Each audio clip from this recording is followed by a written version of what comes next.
بسم اللہ الرحمن الرحیم۔ السلام علیکم ناظرین، آپ میرا یوٹیوب چینل دیکھ رہے ہیں حقیقت پلس۔ امریکہ نے یمن کے خلاف 6 سال سے جاری جنگ میں اپنے اتحادیوں کی جانب سے جارحانہ کارروائیوں کے لیے اپنی حمایت ختم کرنے کا اعلان کیا ہے۔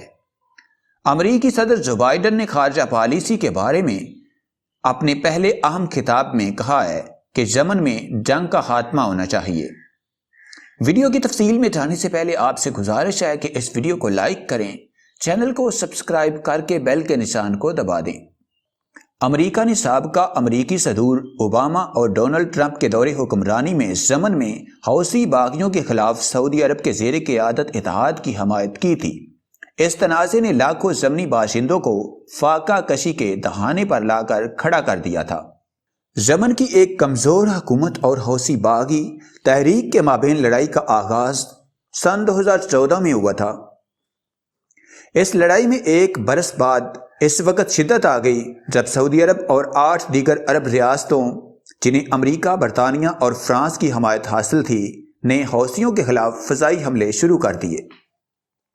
صدر بائیڈن نے اپنے اہم خطاب میں امریکی خارجہ پالیسی میں دیگر تبدیلیوں کا اعلان بھی کیا ہے، جیسا کہ امریکہ کی طرف پناہ گزینوں کی بڑی تعداد کو قبول کرنا اور جرمنی سے امریکی فوجیوں کے انخلاء کے فیصلے کو واپس لینا شامل ہے۔ واضح رہے کہ امریکی فوجی دوسری جنگ عظیم کے خاتمے کے بعد جرمنی میں تعینات ہیں۔ صدر بائیڈن کی تقریر میں سابق صدر ٹرمپ کی پالیسیوں سے واضح فرق دیکھنے میں آیا ہے۔ امریکہ حوثی باغیوں کے خلاف جنگ میں یمنی حکومت اور اس کے سعودی زیر قیادت اتحادیوں کی حمایت کرتا رہا ہے۔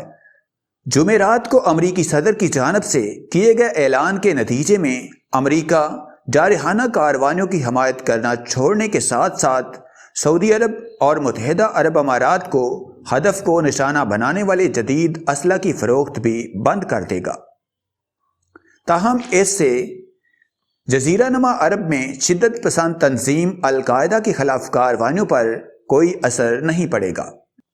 بائیڈن انتظامیہ نے پہلے ہی سعودی عرب اور متحدہ عرب امارات کو اسلحہ کی فروخت پر عارضی طور پر پابندی لگا دی تھی۔ توقع کی جا رہی ہے کہ صدر بائیڈن ٹم لنڈرکنگ کو یمن کے لیے نیا ایلچی مقرر کر دیں گے، جو ایک تجربہ کار سفارتکار اور مشرق وسطیٰ کے امور کے ماہر ہیں۔ ان اقدامات کو سابق صدر ٹرمپ کی مشرق وسطیٰ کے بارے میں پالیسیوں سے تبدیلی کے طور پر دیکھا جا رہا ہے۔ ٹرمپ انتظامیہ نے سعودی زیر قیادت اتحاد کی حمایت میں اضافہ کیا تھا۔ گزشتہ ماہ سابق صدر ٹرمپ کے سیکرٹری برائے خارجہ مائک پومپیو نے حوثی باغیوں کو ایک دہشت گرد تنظیم نامزد کرنے کا اعلان کیا تھا۔ ان کا کہنا تھا کہ اس کا مقصد حوثی باغیوں کو سرحد پار سے ہونے والے حملوں کے لیے جواب دہ بنانا اور ان کی حمایت کرنے والے ایران کی ضرر رساں کارروائیوں کو روکنا ہے۔ خطے میں امدادی تنظیموں نے اس اقدام پر تنقید کرتے ہوئے متنبہ کیا تھا کہ اس سے انہیں ان علاقوں میں کام کرنے سے روکا جا سکتا ہے جہاں لاکھوں افراد کو خوراک کی اشد ضرورت ہے۔ گزشتہ ہفتے بائیڈن انتظامیہ نے کہا تھا کہ وہ حوثی باغیوں کو لین دین کی چند پابندیوں سے مستثنیٰ کر دے گی، تاہم پابندیوں میں یہ نرمی 26 فروری کو ختم ہو جائے گی۔ اقوام متحدہ کا کہنا ہے کہ یمن میں دنیا کا بدترین انسانیت سوز بحران ہے، جہاں 80% آبادی کو امداد یا تحفظ کی ضرورت ہے۔ امریکی صدر جو بائیڈن نے یمن جنگ میں اپنے اتحادیوں کی حمایت کے خاتمے کے اعلان کے ساتھ ساتھ پناہ گزینوں کی تعداد کو بڑھانے کا اعلان بھی کیا ہے۔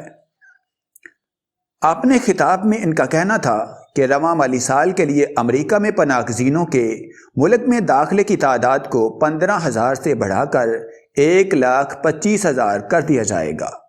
اس کے علاوہ ان کا کہنا تھا کہ جرمنی سے امریکی فوجیوں کے انخلاء کو روک دیا جائے گا اور وہاں فوجی اہلکاروں کی تعداد اپنی موجودہ سطح پر لگ بھگ 36,000 رہے گی۔